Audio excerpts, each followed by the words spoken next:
Olá, amigos. Sejam todos muito bem-vindos ao nosso programa. Estamos estudando o livro Missionários da Luz.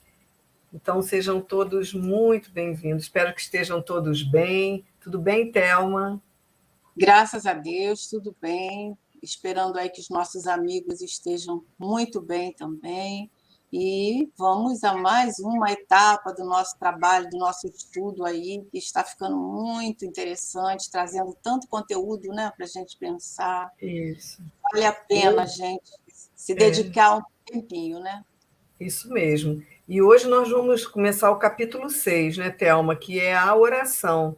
Então, nós vamos ver esse capítulo, que nós vamos também dividir em duas partes, mas a beleza desse texto, quando o Alexandre vai nos falar do poder da prece, o poder da oração. Então, Thelma vai fazer uma recordação bem rapidinha do nosso capítulo anterior para a gente se situar. Isso, a gente vai então recordar um pouquinho com os amigos que estão chegando, aqueles que estão acompanhando. A gente viu que na semana passada estava havendo praticamente um estudo, né, que André Luiz estava fazendo com André Luiz sobre a questão das obsessão, daquela influenciação dos espíritos, como é que começa, né? Que através daquela vampirização que está sendo estudado e deu origem a essa influência desses espíritos que estavam acompanhando aqueles companheiros que saíram da casa espírita, né? E hoje a gente vai ver mais especificamente com o rapazinho, né?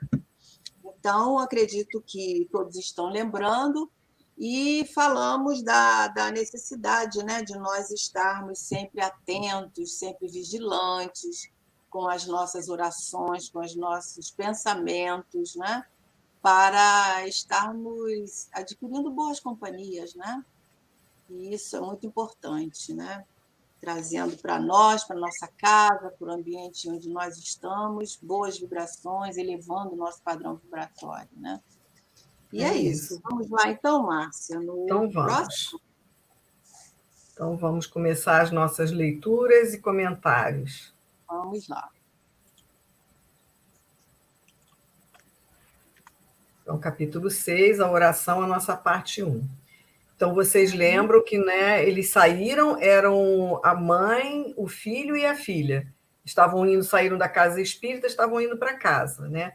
Então, o rapaz deixa a mãe e a irmã na casa e vai para a casa dele, né? Então, após separar-se da genitora e da irmã, dispôs-se o rapaz a tomar o caminho da residência que lhe era própria.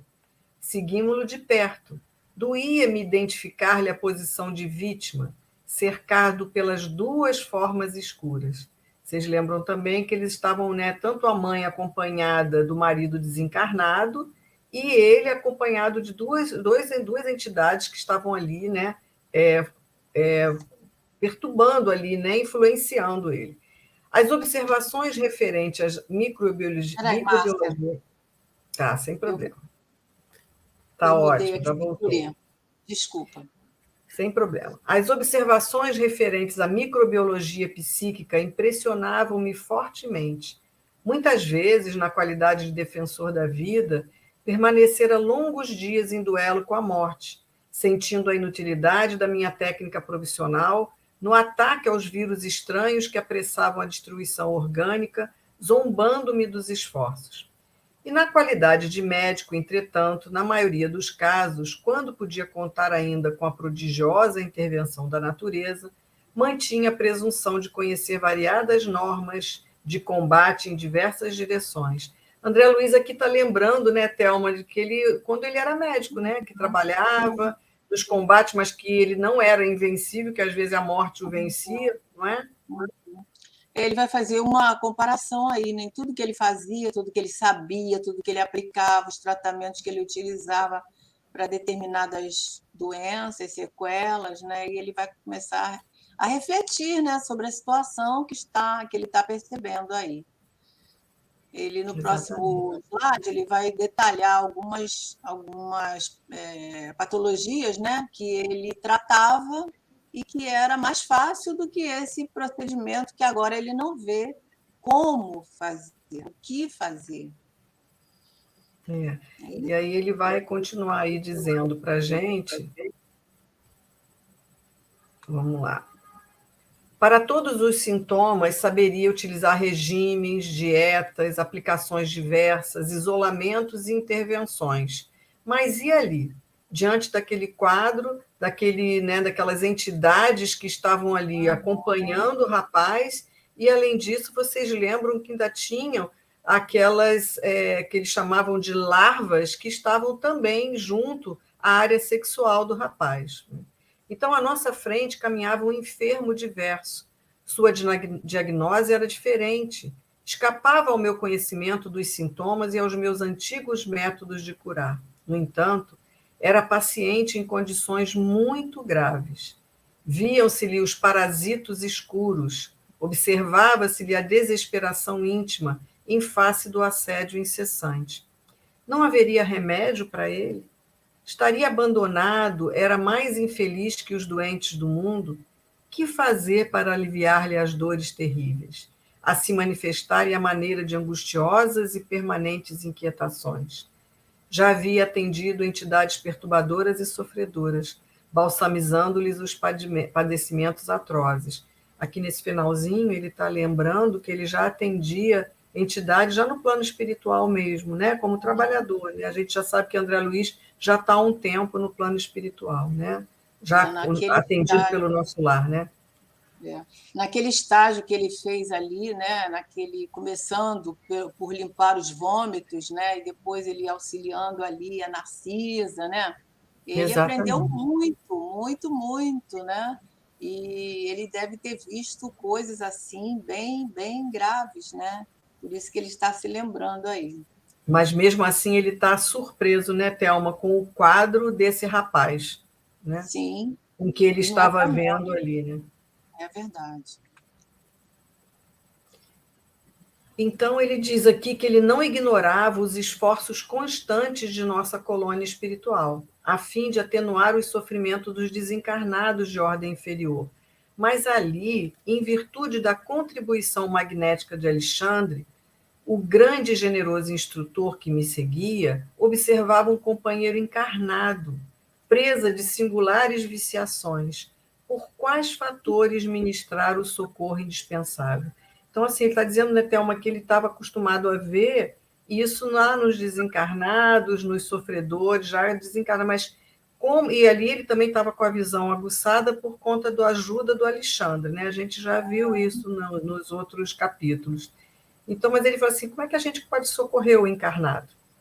Né? E aí ele continua, e naturalmente novas reflexões ocorriam-me céleres. Semelhantes expressões microbianas acompanhariam os desencarnados? Atacariam a alma fora da carne? Quando me debatia em amarguras inexprimíveis, nas zonas inferiores, certo havia sido vítima das mesmas influenciações cruéis. Todavia, onde o remédio salutar? Onde o alívio para tamanhas angústias? Então, revelando paternal interesse, Alexandre veio ao meu socorro, esclarecendo. Ele está lembrando, né, Thelma, da época que ele estava lá no umbral, né?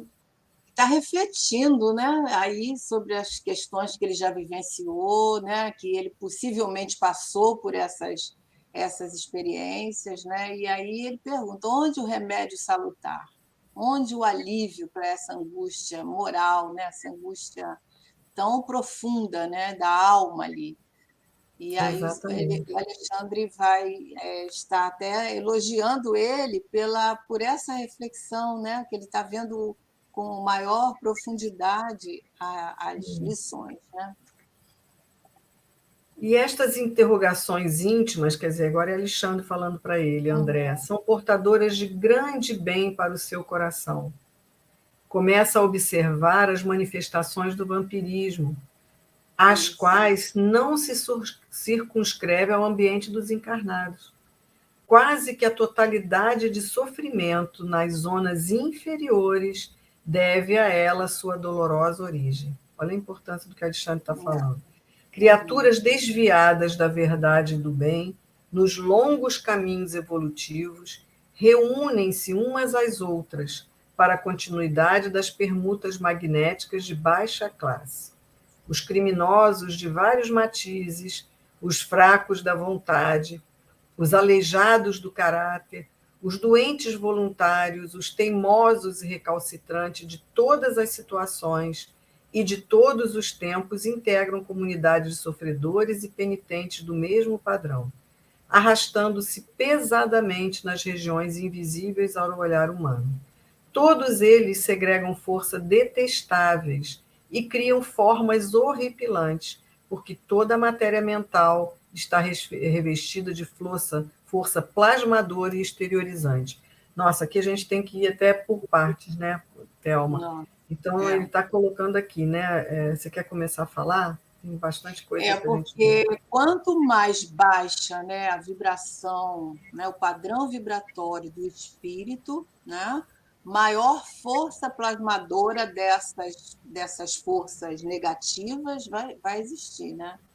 Então, ele cita a questão dos criminosos em em vários matizes, devido à força de vontade, né? Você E vê que aí ele fala os fracos de vontade, né, Thelma? isso, os fracos de vontade, que aquela nós colocamos na vez passada, né, a questão que os espíritos falam que nos falta a vontade. Então, se a gente vai Exatamente. deixando agravar a situação, né, nós vamos ficando dessa forma, os fracos da vontade. E aí a gente vê as consequências dessas somatizações espirituais que a gente vai fazendo, né, ao longo do tempo, devido à ignorância, né? A falta de conhecimento, a falta, às vezes, da credibilidade mesmo, de nos tornarmos incrédulos diante das coisas que nós não vemos. Né? Quantas pessoas Exatamente. podem até pensar que esse livro é um pouco de exagero? Fantasioso. Exagero e Quantas fantasioso. pessoas, né, que não conhecem, não se aprofundam, podem encomendar. Isso é bobagem, isso é invenção do autor, ou estão fantasiando, estão colocando medo, não é nada disso. Realmente, a faixa espiritual negativa ela é muito, muito grave, né? Tem essas forças, ele fala aí, todos eles agregam forças detestáveis e criam formas horripilantes. Daí a criação das formas, né?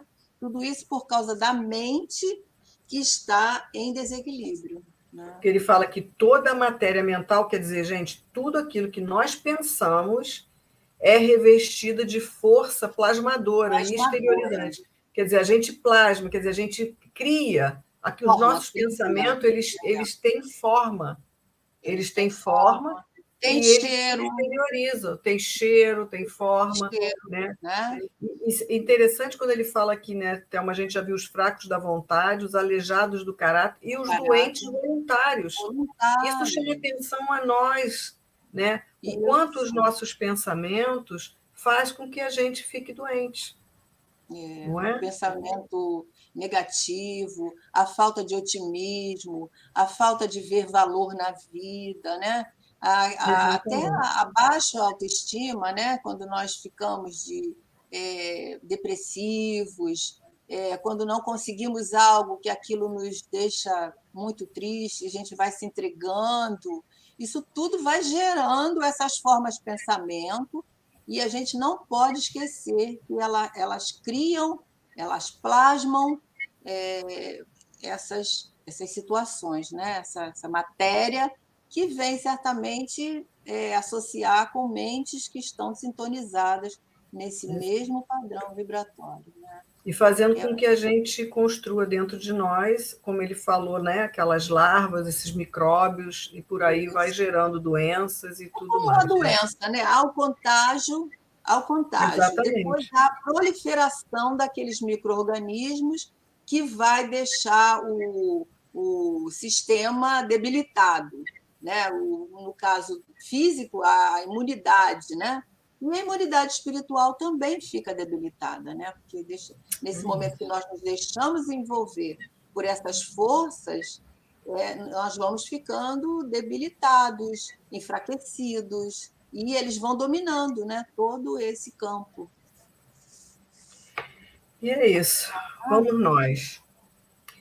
Porém, André Luiz fala, né? Sinto que o campo médico é muito maior depois da morte do corpo. Aí o Alexandre espelha que, sem dúvida, quando compreendermos a extensão dos ascendentes morais em todos os acontecimentos da vida. Entretanto, considerei, horrorizam-me as novas descobertas na região microbiana. Que fazer contra o vampirismo? Como lutar com as forças mentais degradantes? No mundo, temos a clínica especializada, a técnica cirúrgica, os antídotos de vários sistemas curativos. Mas e aqui? Alexandre sorriu, pensativo, e falou depois de pausa mais longa. Conforme verificamos, André, o tratamento remoto nos templos, a ascendência da fé nos processos de medicina nos séculos passados e a concepção de que as entidades diabólicas provocam as mais estranhas enfermidades no homem não são integralmente destituídas de razão. Olha que interessante, né? Porque antigamente se acreditava, né, de que essas entidades é que poderiam fazer mal, e não deixa de ser verdade, né? O próprio exorcismo, né, criado pela igreja, né, para afastar, no caso, os demônios, mas são os espíritos, né?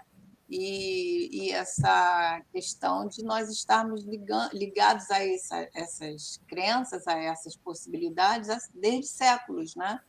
E ele fala aí, Exatamente. o que fazer contra o vampirismo? Então, nessa época, há séculos passados, já tinha essa busca, a gente denota aí que sempre existiam os problemas espirituais, né? Então, Exatamente. ele fala nos séculos passados e a concepção de que as entidades diabólicas, que o espírito é considerado demônio, né? Foi considerado por muito tempo, provocam as mais estranhas enfermidades no homem, não são integralmente destituídas de razão. Quer dizer, há uma verdade por trás de tudo Exatamente. isso. Porque a gente se deixa influenciar, né? Eles vão estar junto e Então, causando essas nossas, ajudando que a gente possa estar doente, tudo em função da influência deles, né? é grave, porque os transtornos espirituais, né, os transtornos psíquicos, são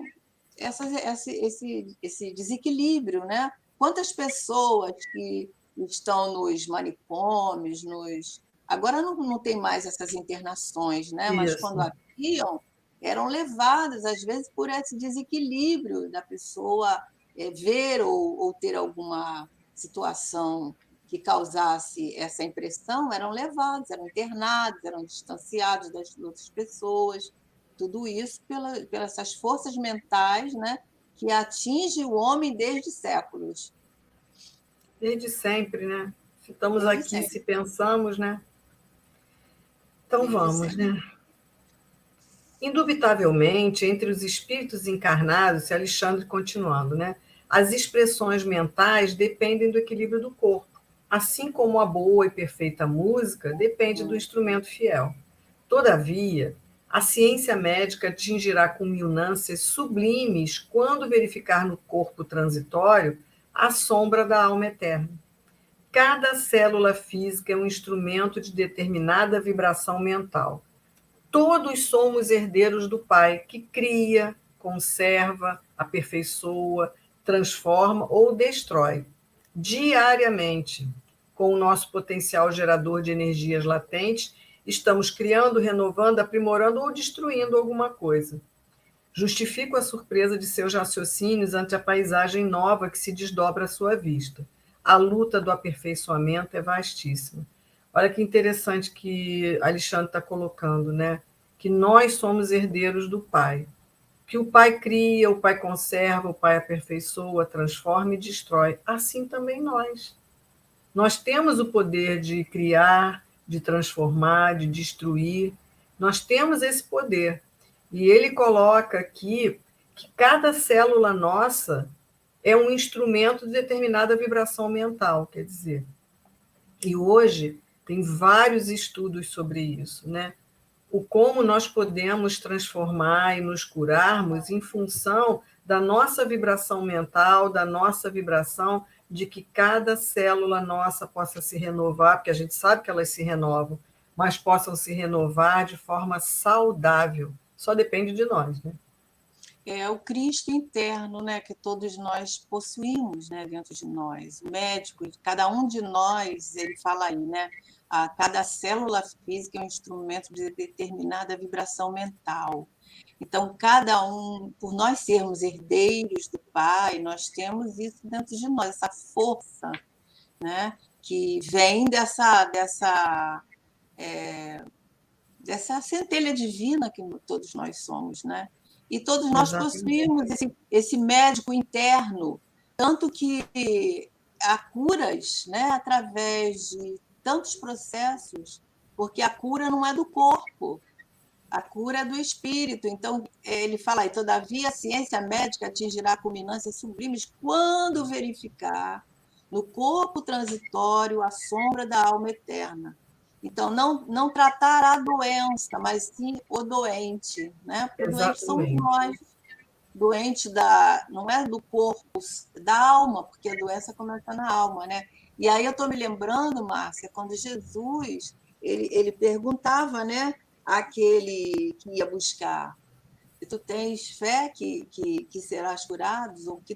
Ou crês que eu irei te curar? Né? Ele queria que a pessoa que estava buscando a cura tivesse certeza disso, porque E quantas doenças, né, não são curadas por essa falta de fé? exatamente. E ele fazia questão de dizer, né? A tua fé Sua te curou. fé, isso. Exatamente. É o nosso crer, a nossa vontade, e O sabendo médico interno, né? que nós somos exatamente esse mestre interno e que nós somos passíveis de olharmos para dentro, de verificarmos essa possibilidade da nossa cura, de trabalharmos esses aspectos meditativos, visualizando o nosso corpo perfeito, as nossas células perfeitas, de acordo como nós fomos criados pelo nosso Pai.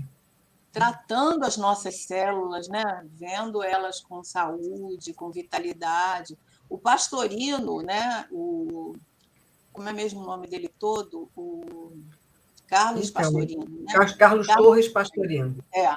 ele fala muito isso naquele Evangelho da Sabedoria, esse Cristo interno, desse médico interno que nós temos, porque ele é um pouco holístico, né? Ele fala de uma forma mais espiritualizada.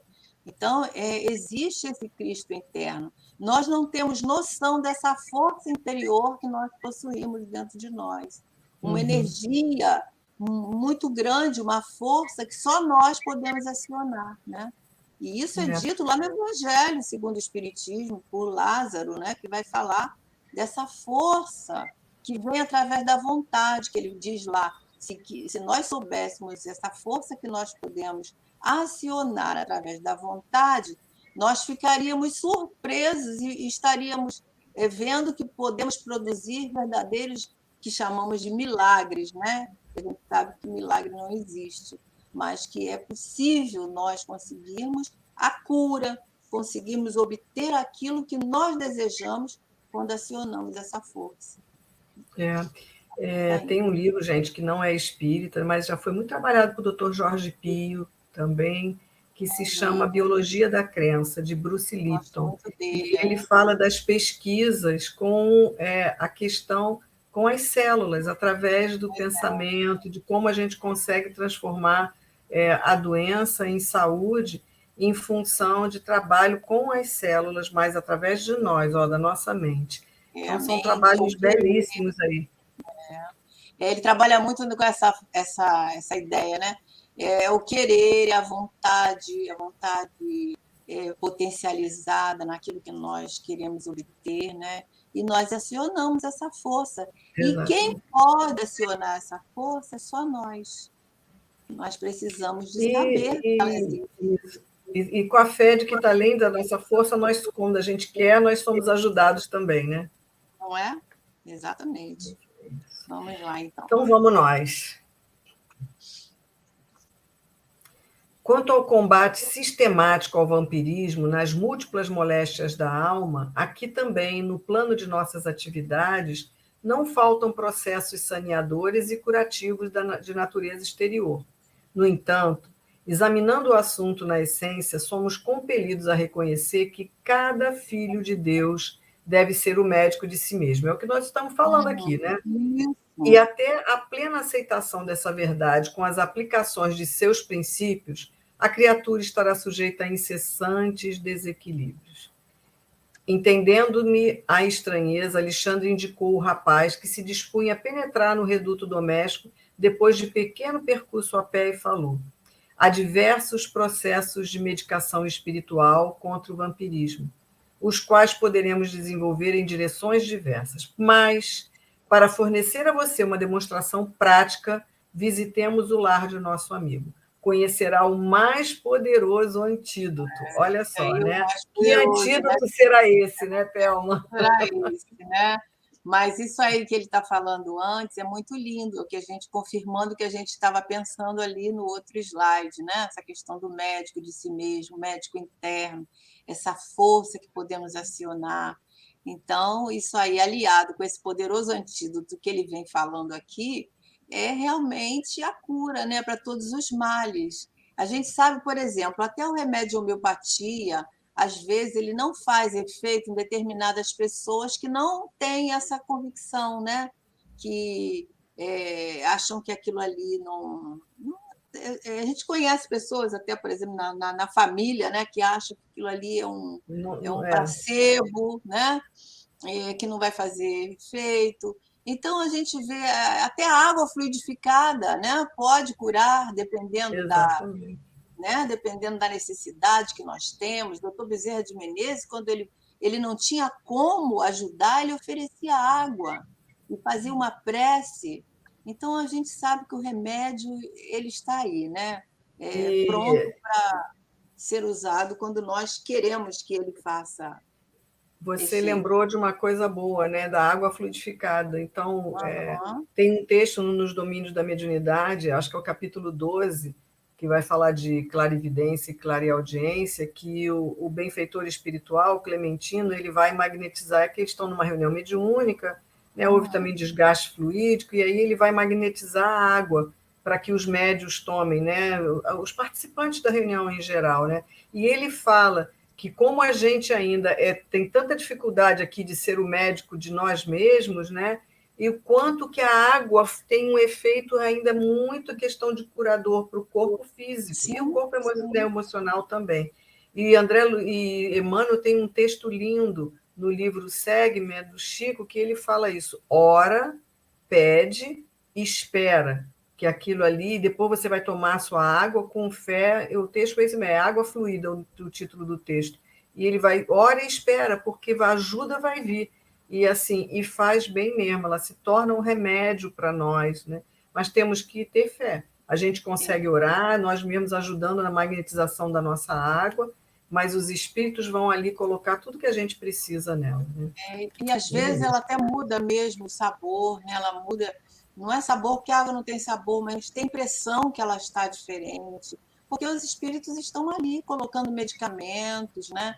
E a gente tem que saber que o invisível é muito mais, como é que a gente vai dizer, muito mais fidedigno do que o que nós estamos vendo, né? Porque Exatamente. existe muito mais coisas ao nosso redor que nós não estamos vendo do que aquelas que nós visualizamos, né? Então, nós não podemos estar Duvidar, né? duvidosos diante disso, né? E a água lava, a água é curativa. Nós temos 70% do nosso organismo é água. A gente já desde quando né, estamos nos preparando para chegar ao mundo, nós estamos imersos em líquido, em água, né? Nosso organismo possui esse valor de água, essa porcentagem de água. Então a água ela é divina, né? Exatamente. Então vamos. Curioso, observei que as entidades infelizes mostravam-se agora terrivelmente contrafeitas. Alguma coisa impedia-lhes a acompanhar a vítima ao interior. Naturalmente, acentuou o meu generoso companheiro, você já sabe que a prece traça fronteiras vibratórias. Sim, já observaram experiências dessa ordem. Aqui, prosseguiu ele, reside uma irmã que tem a facilidade de cultivar a oração e fervorosa e reta. Entramos. E, enquanto o amigo encarnado se preparava a recolher, Alexandre explicava-me o motivo da sublime paz reinante entre as paredes humildes. Então, aqui a gente vê, né, que era a esposa do rapaz, e ali ele falou assim, vocês viram que a prece, quando ele diz assim, ó, faz uma fronteira vibratória, como se fosse um campo de proteção, um escudo protetor, uma proteção magnética ao nosso lar, ou ambiente que nós estejamos em prece. E aqui a gente lembra da importância do evangelho no lar, né, Thelma? Do culto do evangelho no lar, porque a gente vai fazendo essa proteção fluídica. Vocês viram que, por mais que ele esteja acompanhado daquelas duas entidades, elas não conseguiram entrar no lar. Interessante que, é claro que isso é um comentário nosso, o livro não fala sobre isso. Essa esposa dele, ela não estava no centro, ela estava em casa. Não era ela que estava na educação mediúnica, né, da mediunidade. Então, ela não estava em casa. Nem sabe se ela era... Qual a religião dela? Olha, Thelma, eu pensei exatamente isso. O livro não deixa claro. E assim, eu fico lembrando do Evangelho, quando ele vai falar do exemplo da caridade daquela senhora, quando ele pergunta, é espírita? Que importa? O que importa é o que ela está ali fazendo com amor, né, com dedicação, colocando toda a força de vontade dela e todo o amor que ela tem por aquele marido, que a gente vai ver aí adiante, né, no próximo episódio. E a gente vê assim, né, a força dela, da oração, o quanto de proteção da casa. Agora, ela é espírita? Ela não foi ao centro espírita com eles. Não sabemos, né? Se ela frequenta, não sabemos se ela é simpatizante, não sabemos se ela tem outra religião. O importante é que ela tenha confiança em Deus, né? Exatamente. Porque ela já devia ter notado alguns problemas e ela estava fazendo a parte dela. E aí é que está a beleza, porque nem sempre aqueles que estão lá na casa espírita, a gente vê que ele comentou isso, né? 9 anos de dedicação. As pessoas continuam as mesmas, do mesmo jeito, né? Então a gente tem que trazer isso para nós e refletirmos, né? O que todos os ensinamentos estão servindo? Será que nós estamos realmente caminhando do jeito que deveríamos estar? Será que progredimos? O que nós já fazíamos que não fazemos mais, né? Será que nós estamos utilizando essa ferramenta poderosa? Ele está falando aí que é um antídoto nas horas necessárias ou em todo o tempo, né? Porque ela é para ser usada a todo o tempo, né? E o mais legal quando ele diz, olha, você já sabe que a prece traça fronteiras vibratórias. Fronteiras. Então, assim, é importante da nossa fronteira vibratória para o nosso lar. Imaginar mesmo o nosso lar sendo protegido por essas fronteiras vibratórias, para que só o bem possa penetrar em nosso lar, né? Só companhias de luz possam penetrar em nosso lar. Porque se a gente pede do coração, nós vamos criando essas fronteiras vibratórias e ajudados pelos amigos espirituais. E é interessante que a gente vai ver no próximo episódio que esses companheiros, né, que estavam acompanhando o rapaz, eles não se sentem bem ali, né, logo na entrada da casa. Porque aquela que ele diz aqui, ó, aquela fronteira que ela criou ali já estava dando mal-estar neles, né? Mas ainda temos mais um slide, né? Não, acabou aqui, né? Não, é o último. Temos mais aí o... Tem mais tem mais um, Thelma, tem mais um. Vamos lá. Tem. O lar, disse, não é somente a moradia dos corpos, mas, acima de tudo, a residência das almas. O santuário doméstico, que encontre criaturas amantes da oração e dos sentimentos elevados, converte-se em campos sublimes das mais belas florações e colheitas espirituais. Nosso amigo não se equilibrou ainda nas bases legítimas da vida, depois de extremas vacilações e levianas experiências da primeira mocidade. No entanto, sua companheira, mulher jovem e cristã, garante-lhe a casa tranquila, com a sua presença pela abundante e permanente emissão de forças purificadoras e luminosas, de que o seu espírito se nutre. Achava-me eminentemente surpreendido. De fato, a tranquilidade interior era grande e confortadora. Em cada ângulo das paredes, em cada objeto isolado, havia vibrações de paz inalterável. Aqui a gente vê do que nós estávamos falando já desde o início, o pensamento plasma. E aí essa última frase de André Luiz, em cada ângulo das paredes, em cada objeto tinha vibrações de paz inalterável, né? O que é a emanação dessa moça, dessa esposa dele, e que aqui diz uma mulher jovem e cristã.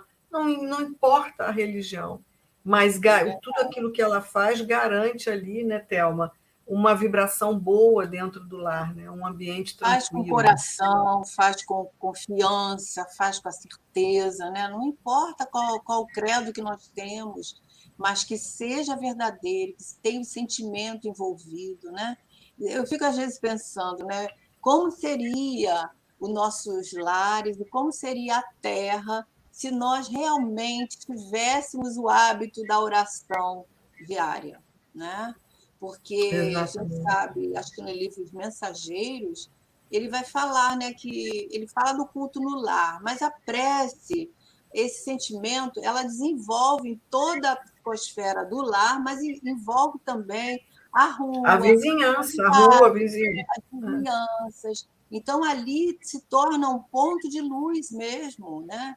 Então, eu fico pensando, se nós tivéssemos esse hábito verdadeiro, constante, né? Hábito já é constante, né? Mas se nós adquiríssemos esse hábito, como Jesus nos falou, a oração deve ser como a respiração, né? De nós Exatamente. estarmos, nós não podemos viver sem respirar, então não deveríamos viver sem orar. E Então, você lembrou bem, foi os mensageiros, quando eles vão falar todo dos trabalhos que são feitos na casa da Dona Isabel, que é isso. durante o culto do Evangelho no Lar. Gente, a casa dela é uma verdadeira oficina de atendimento e de proteção dos benfeitores espirituais. Então, foi boa lembrança. São capítulos maravilhosos quando eles Maravilhosos, estão em né? visita à casa da Dona Isabel. Se eu não me engano, é Isabel o nome Você dela. lembra o capítulo, E Márcia? Deixar de dever de casa para os nossos amigos ler, e nós também podemos reler esse capítulo, né? e Que de ele vai colocar. falar, eu não me lembro o número Eu não me do. lembro o número do capítulo, só realmente, mas são vários capítulos também falando Mas a da gente questão do pode até trabalho do ver Evangelho isso. no lar, Né? isso, No e próximo ela já tem, capítulo, ela tem já um marido desencarnado que trabalha do plano espiritual junto com ela aqui, né? E ela também se desdobra. E são capítulos belíssimos de atendimento no lar, através do culto do Evangelho no lar com a família dela, ela e os filhos. sim. Então é algo assim impressionante. No E é próximo isso. programa, a gente pode falar o número do capítulo. Eu prometo que Isso, eu vamos trago. ver, sim. Vamos ver. Vamos anotar para ver.